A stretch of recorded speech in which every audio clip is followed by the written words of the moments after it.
Good morning, good afternoon, good evening, good whatever time it is, wherever you are. My name is Aneesh de Vos, and we have one word today, an ally, and that is David Buckler. Coming to our guest, Emily Cowley-Durow, we cannot ignore the events of the past weeks in the UK at the death and murder of Sarah Everard. Emily has written such a powerful blog in response, and it's called To All the Boys Who Don't Understand. Just a couple of snapshots from it, which had me in tears. We are trying to live, but you are killing us. If I am stabbed in the back, they will ask why I didn't turn around. If I am shot in the head, they will wonder why I didn't dodge the bullet. If I am thrown down the stairs, they will ask, why didn't I fly? We take our lives into our own hands each time we leave the house, and we do all we can to keep ourselves safe. But it still isn't enough. We've been scared since the beginning of time, but you refuse to see it. From the minute we are born, we are protecting ourselves from this unstoppable monolith that terrorized our mother and our mother's mother. It will follow us around for the whole of our lives. And if we have a daughter, it will come for them too. It kills, rapes, beats, slaps, threats, spits, humiliates. Emily, I don't know about anybody else. I feel sick, I've got a tingle up my spine, and it reminds me of that fear that as a woman, I know when I walk out the door that I will hold my keys in my hand. I will choose not to walk down an unlit street. That when my daughter went to university and I could no longer collect her from wherever she was, that I had the chat that said, you keep £10 in your purse. I don't care how drunk or squishy you get, you keep £10 in your purse. That is your taxi money to leave whenever you need to leave. Is it that we are so shocked because this is a woman that's been taken off the streets by a police officer, if that's the result in the case that will ensue? Is it that we are so shocked, or are we just really, really tired of being a woman and not being safe? Emily. I think it's both, really. I mean, in my opinion, it's only been, a week, and I've had countless of these debates with like female friends, male friends, everybody. I think that the fact that it's a police officer adds another level to it. I think that adds to the fear, and it adds to the anger, because these are people who, I know they are human, but we do put them on this pedestal, which is almost of, you're here, your job is to serve and protect us. And we are vulnerable in society. Unfortunately, that's just how it is. We are more vulnerable members of society. But for me, the enormous emotional response that has happened in reaction to the Sarah Everard case it's exactly what you said. We're tired of it. We're sick and tired of this constant, it's every day, and it's not until something like this happens that you actually reflect on it and you think, this isn't normal. This is something that is so normalized for all women. We all get it. We all understand. That's why we've all come together and had this exact same response to this case. This is our lives, and it always has been. And it's almost like a flip of the switch, just thinking, well, why is it that when every single woman, when they leave the house, they have that fear, and it's like it's following you around all the time. It's normalized that, like you say, you take £10 out with you just in case. It's normalized that I'll always I'll say to my friends, text me when you get home, or we've got each other on, find my friends on our phones so we can track each other. Like, all that stuff is just normal, and it shouldn't be, really, because we make up half of the whole of society. So why is it that we are constantly living in fear? It's just for me, that's what it is. It's being just absolutely at the end of our tethers with it, and thinking there are other ways. Nothing's being done about it. Nothing is really being done to change the cultural, all the various different reasons why you know, we've come to this point. It's almost like for me, it just feels like the pressure's been steaming out of the pressure cooker, and it's all been building up for so long. And I just hope that something positive can come from it, really.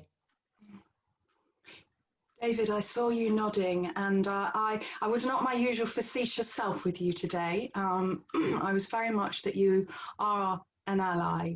David, what does it mean as a man to hear two women? This is our reality. I am 51 years old. I've lived 5 decades on this earth. I'm going into my 6th, and I am still not safe.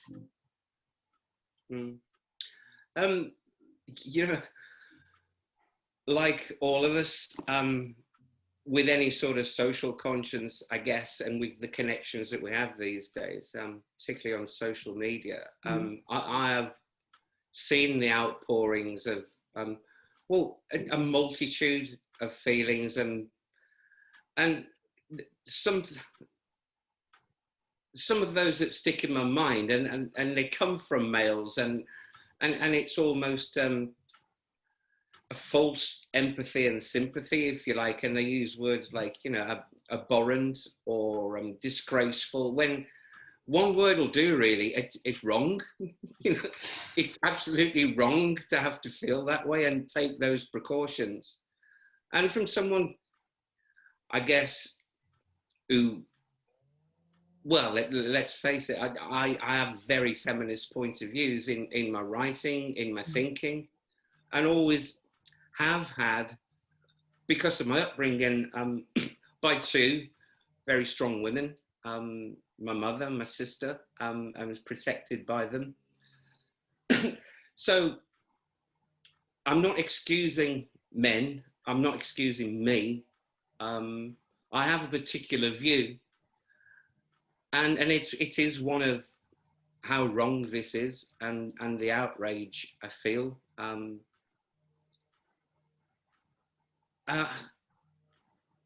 It's going to have to involve a real societal change, you know, and until that happens, I'm not sure what the immediate answer is. No, I don't know about either of you two, but I again had, you know, lots of conversations around this, and, you know, thank God that it literally is highly unlikely that happens. You know, thank God it is. But this is more of a reflection of the fact that we're not safe. And, you know, one of the things that has come up is, you know, all, you know, politicians, yeah, we're gonna debate this. What are you on about, debating our safety? It's our right. It's not a debate. It's not let's have a debate about this and see the best way forward. I get that we need collaborative conversation. And Emily, you say right at the end of your blog, not all men, but enough. Yeah, there's this kind of almost this lads thing that you talk about in, you know, he makes a joke about rape and you laugh because it's only a joke. Mm-hmm.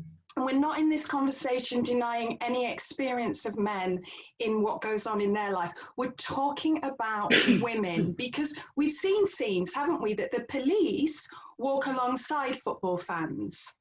Mm-hmm. And then we've seen scenes that the police in a vigil pressing these women down to the ground. Now, we're not there and we don't know what's there. And for sure, the media like to get their clickbait.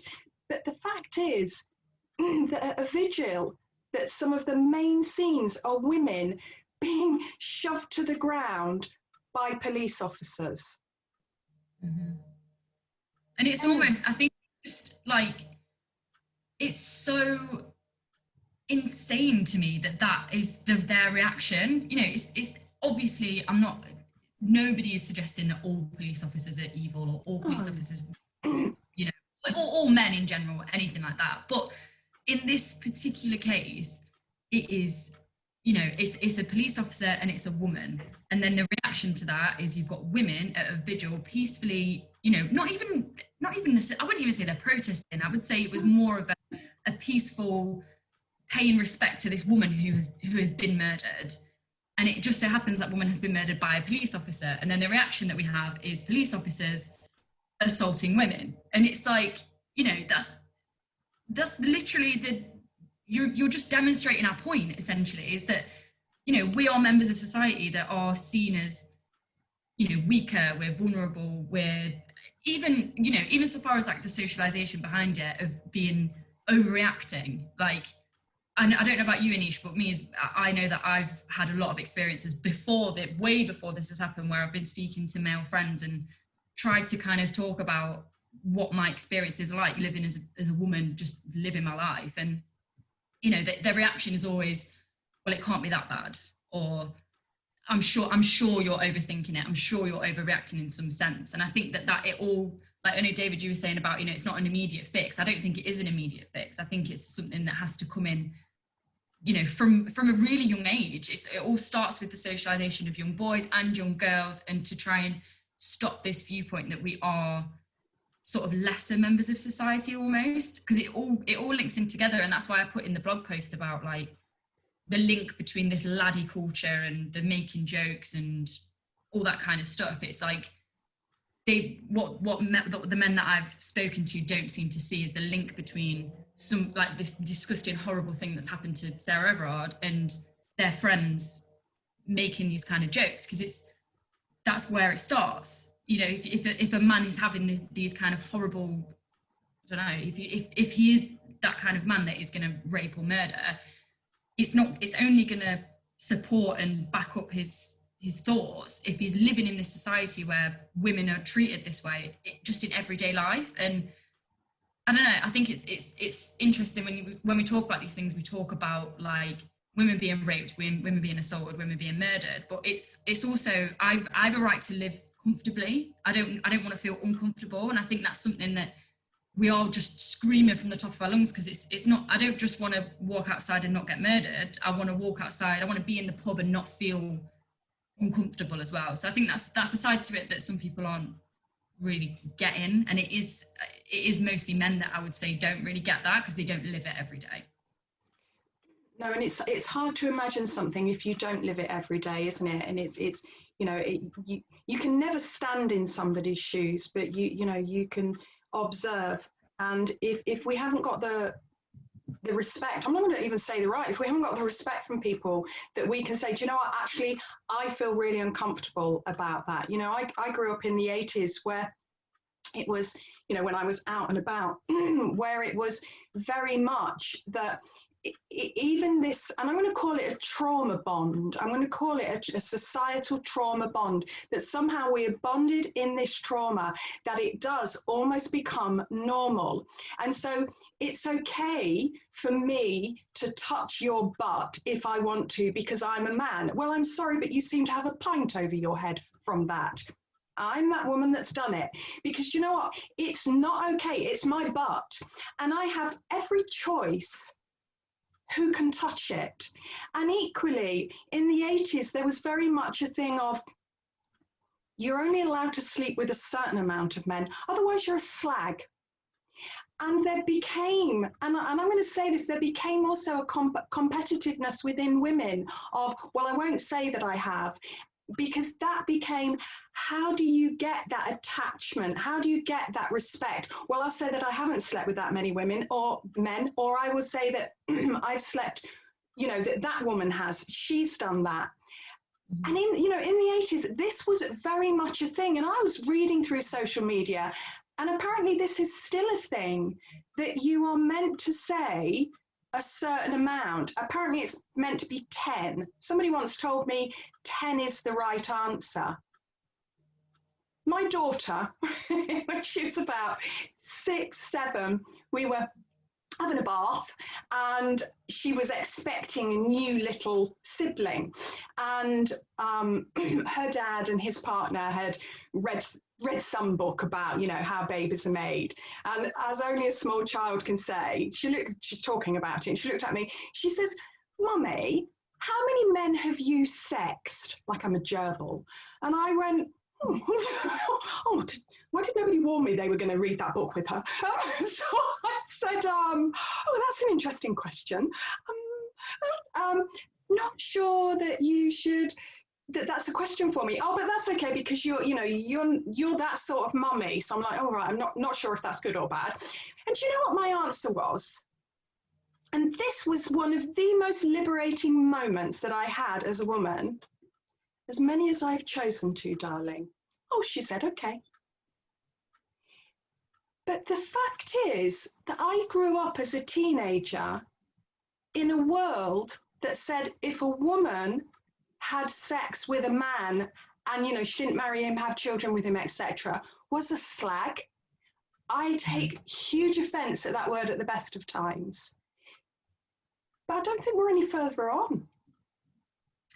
I mean, I think I can only speak from myself and my kind of experience of the world as it is. And I think there's definitely been some setbacks, definitely. But I do think, speaking to like my mum, obviously from like same generation, it sounds as though the work that has been done by women before me and women of my age and women after me, it sounds like it is making some sort of an impact, because for me, as my experience, I don't know whether that's just because I exist in my own lovely little echo chamber where everyone agrees with me, which is amazing. But love social media. Yeah, I love it. It's, I do feel that there is more of a move now towards like sex positivity, and recognizing and understanding that women, because it all ties in, that's a sexist thing. Even if those things are being said by other women, it is a misogynistic thing. It's absolutely, it's saying you're a slag even though a guy who sleeps with double the amount of people is a legend. Like, it's so I think that I do genuinely think that it's areas like that that do give me hope for the future, because I think that although there is still a lot to be done, I think that women are still kind of demonized for things that men can get away with very easily, especially when it comes to sex. But I definitely have seen a lot more sex positivity and a lot more work that's been done surrounding words like slag and slut, and people just seem to be questioning it a little bit more, just sort of a bit more like, well, why does it matter? Why is it any of your business who I've slept with? It's literally nothing to do with you. So I don't know, that might just be my experience, like I say, but I feel like listening to people from your sort of generation, it does sound like there's been a bit more progress in that area for me. Okay, what about you, David? I mean, I suppose we also come from the path, don't we, of working as therapists, and certainly I work with a lot of young people, and invariably shame is always brought up in therapy sessions. I'd like to find a therapy session where it isn't. David, what do you think? I can only speak from personal experience as a therapist too. I think what has occurred to me over the past few years, ever since I've been practicing, to be honest, is that there's a desire in young men to break this intergenerational chain of, especially in parenting. It's often said to me, I don't want to be a parent like my dad was. And I think that crosses the threshold between, coming from a good parent would mean that you probably have a good standard of ethics and moral values, and you would have respect for people in general, let alone women and the place that they find themselves in right now. And I think that's interesting. And it's quite often that now I think about it, that happens. I don't want to be brought up the same way. I don't want to treat my kids the way I was treated. And that very often has come from a place of past traumas, if you like, and abuse in some instances. But there is that move towards doing things differently. And that's throughout social structure. Economics don't come into it. There are no social restrictions and boundaries in that statement. It comes from experience. And I see it as an individual. I see there is a desire to change, and that gives me hope. So yeah, I did say that there is no probably immediate fix, but I think there are a few steps in the right direction. And do you think, Emily, in this terms of these steps in the right direction, and sure, you know, the more we talk about something, the more it brings it to the public eye. And even if I get really antsy about this concept of having a debate of my right to safety, that I'm not under any naivety or delusion or illusion to think that, you know, we don't need these debates and that we don't need to have these conversations. But do you think, Emily, that there is enough traction for this? Because when we are in a trauma bond, we might poke our head up and go, oh, this isn't right, but we can dive back down in it. And I think that is my worry, that we will dive back down, because this has been such a case that has been so unusual. I really want to, you know, point that out, that this has been so unusual. So it makes us spring up, but how do we keep the traction going? How do we keep the conversation going? I think that's the difficulty, isn't it, with things like this? Because it's, you know, we've even seen it with Black Lives Matter. That was a huge thing, and we're still seeing that now, but we have nowhere near the same amount of traction as we had last year, you know, when it really was kicking off. So I think inevitably there's always going to be this kind of ebb and flow where it's, you know, there's going to be points where it's going to be more in the forefront of the public's mind because of cases like this. And unfortunately, it takes something horrible to happen like this case in order for people to really stop and think about it and to have those debates. So I guess it's difficult to kind of think how to keep that traction going. I think probably it's unfortunately going to have to come from women, because I've seen a lot of, again, only speaking from my own experience in that echo chamber, but I've got a lot of, I follow probably a 50-50 split between men and women. And over the course of the last week or so, it's been only women that I've seen reposting these kind of things. It's only been women. And I don't know whether that comes from a feeling of men not thinking it's their place, or not feeling like they want to get involved because it's not, you know, it's not their fight to fight. But that's part of the reason why I wrote the blog post in the first place, was to be like, well, we need to be in this together, because even though you don't think that you're contributing to this in any way, and you might be a great ally, but there's still more that you can be doing. So I think it is going to have to be kept alive primarily by all the women that have you know, been doing the work so far. So, and I guess it's kind of down to us to almost make it, just to keep it this big thing that it currently is, because it even could be bigger than it is. I feel like if we could have more support, and we could have more things going on, and more awareness of it all. But I think it's difficult until men feel comfortable having these discussions and not getting defensive. I've seen a lot of men getting defensive and feeling attacked by it, which I just think, you know, you need to work out why you've had that response, because I'm just telling you what I think is true. And I think that until, you know, we just have to keep having these conversations and keep making it as much of an objective, like you said, debate as possible. Because I know it's a very emotional thing. It's very, like, this is our experience. This is my entire life and the life of all women.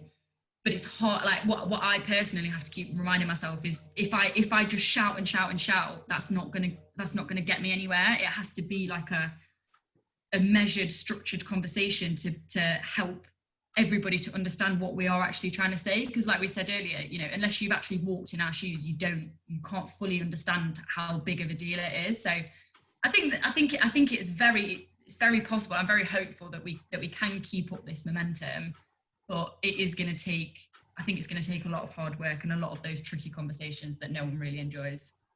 Yeah, and I wonder if sometimes, we've discussed this before, haven't we, David, that social media has this habit of cancelling out. I mean, it even brings on your feed ones that you interact more with. So you can, as you say, sit in your own echo chamber, can't you? And I think that one of my concerns is that we might be in a dangerous passageway of, well, if I don't like what you say, I'm going to cancel you. Yeah, in actual fact, we have to have this conversation. And you know what? It's not going to be nice. It's not going to be clean. It's going to be difficult. But that conversation has to be with everybody. Yeah. It has to be with everybody, because we also, as you said earlier, Emily, you know, we're kind of 50%, give or take, of the population. So that then means that we need this integration of living alongside. So both voices need to be heard, yeah, and working through it in that way. And I want to say I'm hopeful. I want to say I'm hopeful. And there's part of me that is that kind of very, you know, bubbly Aneesh. But there's also part of me that goes, hang on a minute. This has been certainly from the Judeo-Christian religious roots, and this is not me being political or talking about religion. This has been since Adam and Eve, and Eve, you know, well, it was your fault because you ate the apple type thing. So this goes really deeply into a westernized society based on this Judeo-Christian religion basis, because our societies are based on that. I'll have a little colonialism whack. Our societies are based on that. So do you see what I mean? I think that this is a really, really difficult conversation, and maybe people are going to have to really, Emily, you said that this is my point of view and something to, this is my point of view, and if you react like that, you need to look at why you're reacting like that. So I think all of us have to be really, really careful about our own reactions. None of this, I'm going to leave my bias at the door, because that's rubbish. We're humans, we're biased, yeah? We're tribal little beasts. So I think we're really going to have to acknowledge that these conversations aren't going to be very nice, and you probably are going to get really pissy with the person opposite you. So I'm going to bring in my old friend, and David will know what my old friend is. I'm going to bring in compassion for ourselves, compassion for the person that's talking, and a compassionate response as a society. How do we have this conversation? Because we need it. Mm-hmm. That is a given. We need it. Yeah, and I think like it's so hard to have. It's something that I like as I kind of grow up and become an actual real life adult in this horrible world. It's like something that I'm trying to learn is to, like you said, not leave my bias at the door, because I live with my bias. It is me, but leave my like emotions at the door, and to try and see, like, I've decided this is my fight, this is the fight that I'm going to have. Yeah. But like, you know, like for example, like I've got a girls group chat with all like 5 of my friends, and the day that like, you know, I can't remember what day it was last week, but when it was all over social media, all of the ones of us that had boyfriends argued with our boyfriends on that day, every single one of us, because we were having these discussions, and it was getting really inflammatory and becoming more of like a personal kind of back and forth. And I think that's what makes it difficult. And I've noticed it in myself, is that because I am so emotionally invested in this discussion and in this fight, it's hard for me to not unconsciously be raising my voice and trying to talk over people and just, you know, you're wrong and I'm going to tell you why you're wrong. And if we can leave that and go, okay, that's the emotions are out of it, I'm going to speak objectively and speak about my experience, your experience, what I think needs to change. It becomes a lot easier, and it becomes a lot easier for both parties, because actually it makes your mind clearer, and it's easier for you to get your points across, because you're not kind of, you know, we've all had that feeling when your head gets hot and your heart's beating too fast and you just, like, I want to punch someone because I want to say all these words. So it's like, if you leave that behind, I think it does makes it a lot easier, but not forget that you feel that way, because that's your motivation for having this discussion, just to try and be a bit more, I don't know what the word, I was going to say mellow, but mellow's not the word. Just be a bit more measured, I guess. Yeah. In it. It's more palatable for everyone then, isn't it? Yeah, definitely. David, have you got anything? We've been very chatty, Emily and I. Sorry, David. No, I don't feel left out at all. There is so much truth and honesty in the conversation, and there's also a lot of frustration and anguish, and I get that. Yeah, I do. And what resonated with me, Emily, was when there are several times this week when I've wanted to retweet something or press that like button, coming from a woman's perspective with a very valid point.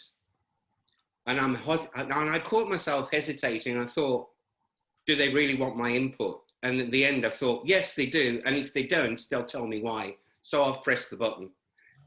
And I'll always press that button, if you like. And the only thing I can do other than that is to call it out to my fellow men if I see it. And those are the things I can do. And they might be small things, or they are, but until we can demonstrate, and that's another topic entirely, don't get me on that, but you know, we don't have time. I'm sure we could get heavily engaged in that. Until I can get in the streets, which I will, I intend to, about many things, but especially this issue that we're discussing, that's all I can do. I hope it's enough sometimes.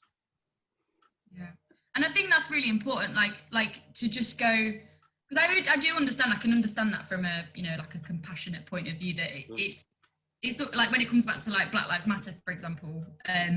I, as a white person, I was very much at the beginning like, who cares about what I have to say? You know, I can't speak on this topic. But if all white people stayed out of that, then you've just got what we've had for thousands and thousands of years, which is people speaking about it, and that's not enough. You do need everybody. So I completely get it. I completely understand that hesitation. But yeah, if a woman is unhappy with what you've said, they will definitely let you know. Yeah, I know. David and I have been friends for quite a while now. And I think there's also that thing that also not every woman wants to have a voice, or every woman who identifies as a woman. You know, let's make this the the subject that it is, and you know what? Actually, that's okay.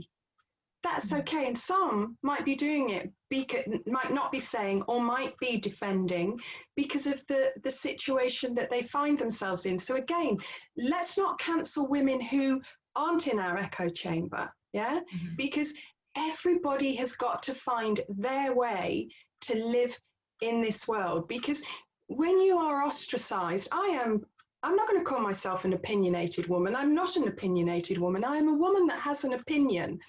And that can get a lot of backlash. You know, I've been like this since I was since really teeny one. And my mum used to look at me like, why did you have to say it? And my response was, why didn't you say it?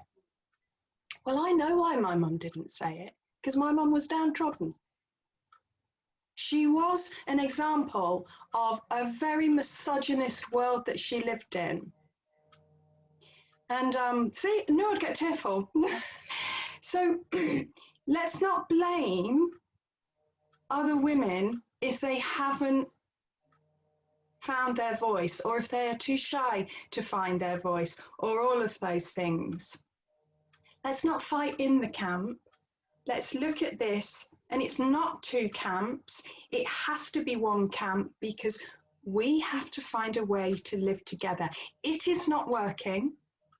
It hasn't been working for a long time, so we have to find a way to work together. And I love the fact, Em, that you are so honest. Just in case anybody knows why I've called her Em, I've known Emily since she was a tiny baby. Not very professional at that moment. But I love the fact that you said, you know what? I argued with my boyfriend that day. My head got too hot. I got angry, wanted to, give him a punch type thing. Not him personally, but in what you were talking about. Because this does affect us in a way that is unimaginable for somebody that doesn't walk down the street and think, I need to walk on the other side, or I'm going to call my friend that I'm going to switch on my where I am. Till you've lived with that, it's very difficult to understand. Yeah, and I think that was very, sorry, I'll just keep labouring the same point, but that was very kind of evident for me when I was speaking to one of our male friends, and he came in and was talking about the idea of the 6 p.m. curfew for men, which was something that was brought up by an MP. I don't know. I didn't even read about it because I was just like, oh, I'm tired. But it was that was like an idea that was so shocking to these men. They were like, why would I like that's not helping the problem, blah blah blah. And I do agree that is a very extreme kind of thing to put into place. I'm not advocating that really, but I thought it was interesting that they had that reaction, because for me, I've always had a curfew. I've always had a curfew for myself, and it's never been formally given to me. No one's ever said you can't go out after this specific time, but all women know there comes a point in the evening where you're not going to go out, and you're especially not going to go out by yourself. And I just thought it was really interesting that their reaction was to be very like, well, that's disgusting. How can somebody police my behaviour like that? And it's like, well, my behaviour's been policed my entire life. Like, it's just a small taste of what we're kind of going through. And once I explained that, then it was like, oh, like, if you put it into those kind of terms, it's easier for them to understand it, I think, because yeah, like you said, it's a really challenging one to get your head around if you don't live it. You've been eloquent as your writing is. Read Emily's blog, everybody. It will be down in the resources. I could argue that I'm biased because it's M, but in actual fact, I read that and my daughter read it and went, wow, I didn't know Emily could write like that. And I'm like, I know, isn't she? She's like a rock star. And so it's, I knew her views, but it's really beautiful when you actually can sit down and see somebody that I have known for many, many years and know her views. But when I read her work again, that changed my perception of Emily as well. So if I can change my perception of somebody that I've known since a few days after they were born, then we can certainly look to changing our perception within the society that we live in, and not just in Western values, across the world, how we look at this. David, as our ally, please talk us out. Hopefully I am, and I always will be, and I will say to men, don't just ignore this. Don't just brush past it. And stuff like Emily's is important. You should read it, not just pass over it. It is important, so call it out when you get the chance. That's my message, no matter where you are. I want to say thank you so much, Emily. I don't know whether the word enjoy is the right phrase, but it's been so interesting, and reinforced so much that that needs to be out there in very large letters. So thank you so much. No, thank you for having me. It's been very, very good, very interesting. Okay, thanks and everybody. thank you to all out there. We'll see you again soon, hopefully. So bye. Okay.